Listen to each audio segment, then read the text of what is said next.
século XVIII, a ideia de verdade foi introduzida em conjunção a uma série de discursos sobre o sexo, e a partir daí uma nova noção de sujeito pôde nascer.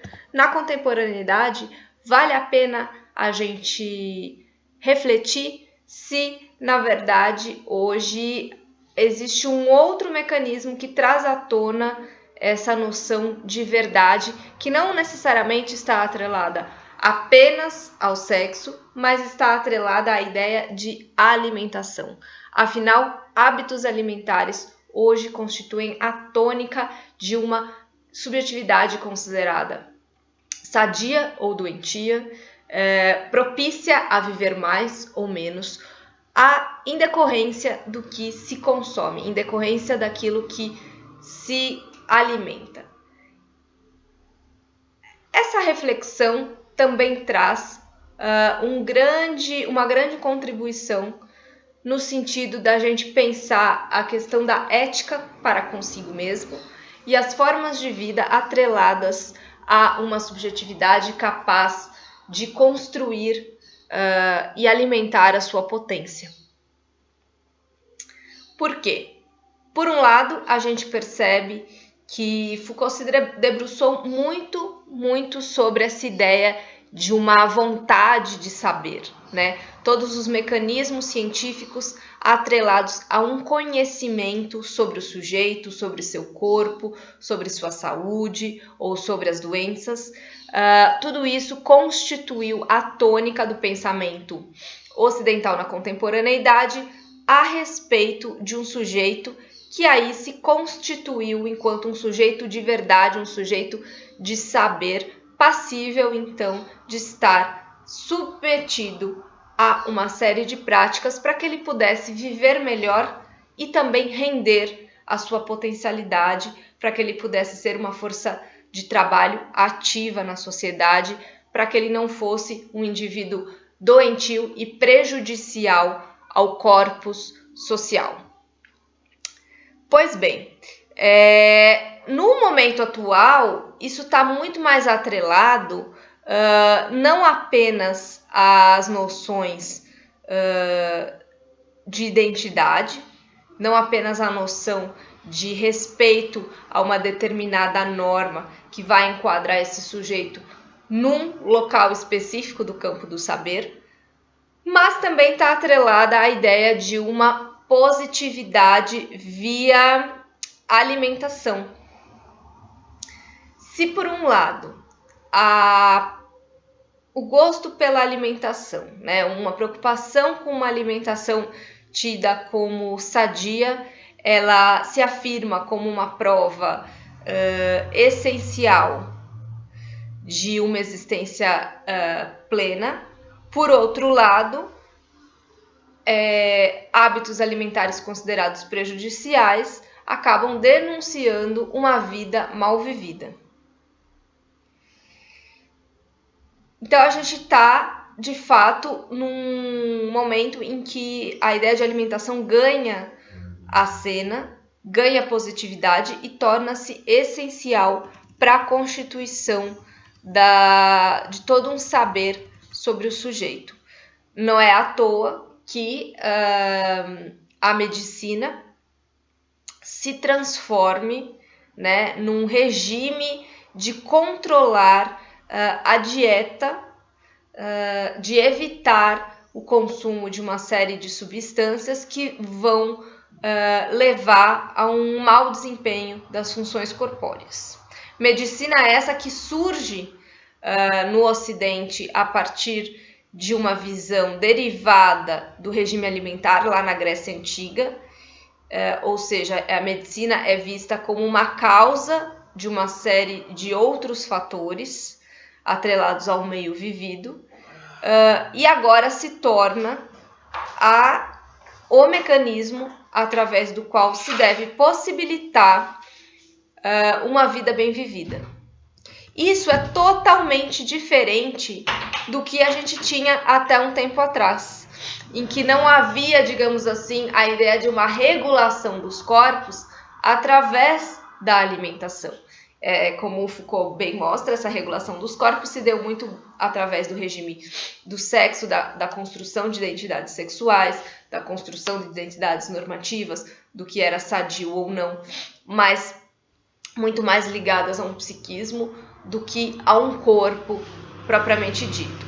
As preocupações com saúde, obviamente, existiam, mas em termos biopolíticos agora a gente percebe como isso ganha novas facetas. Para falar da alimentação como um regime importante para prolongar a nossa vida, né? Faz sentido a gente trazer as reflexões do Foucault sobre os gregos antigos, já falei disso aqui no canal, sobre a forma de vida dos gregos antigos.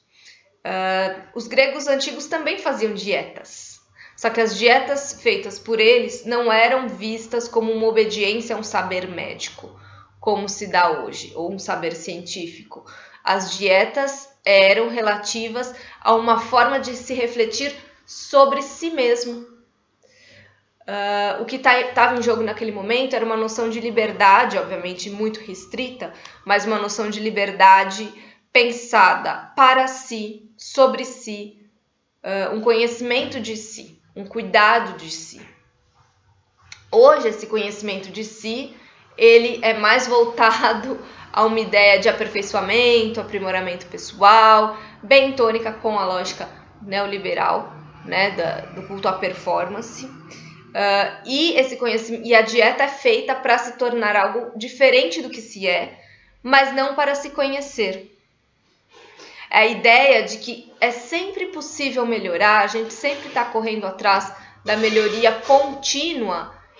Essa tônica na sociedade contemporânea é bem diferente do que foi calcado na época que os gregos se preocupavam com a alimentação. Hoje os nossos corpos eles são vistos como algo que a gente tem que superar, buscar superação contínua, melhor performance, e simplesmente deixam esse status de é o que temos, é o que se é. Os corpos existem para ser aperfeiçoados. E os gregos, é claro, se preocupavam muito com seus corpos, né? Os regimes também serviam para que eles pudessem ter, né, rendimentos corpóreos e tal, mas isso não se colocava dentro do mesmo registro que se coloca hoje. A série de dietas que se fazia era muitas vezes para criar estratégias que o indivíduo pudesse enfrentar uma série de circunstâncias da sua vida, circunstâncias climáticas, circunstâncias de idade, circunstâncias do universo, do cosmos, que se colocavam no dia a dia. Ou seja, era importante fazer dieta, era importante se conhecer para poder enfrentar e para poder existir de uma maneira plena e consciente. Essa era a ética da existência grega. E é óbvio que a comida exercia um papel fundamental. Era importante assumir o governo do corpo para o benefício da alma, para o benefício do todo, da sociedade. Era importante ter essa liberdade dos gregos de lidar com o corpo, de experimentar o corpo, de olhar para o corpo. Hoje a nossa liberdade com o corpo é total. Cada um faz o que tem que fazer, com o que acha melhor fazer com o seu corpo. Mas isso não quer dizer que a gente busque o autoconhecimento. Isso não quer dizer que a gente busque viver de uma maneira mais harmoniosa com o que nos cerca. Por um lado, a saúde é vista como uma responsabilidade individual de cada um, e os regimes não são feitos para pensar sobre si e sobre o mundo. Hoje, o regime é para atuar diretamente no corpo, porque o corpo tem performance e o que vale é o corpo. Isso é muito interessante, porque cada vez mais a gente está num momento de culto ao corpo, de culto à performance e de controle do corpo via alimentação, que não necessariamente vai nos levar a um lugar eticamente bacana, mas sim a um esvaziamento de sentidos, né? Um esvaziamento de visões. E aí a pergunta que fica, né? Como construir subjetividades diante deste paradigma?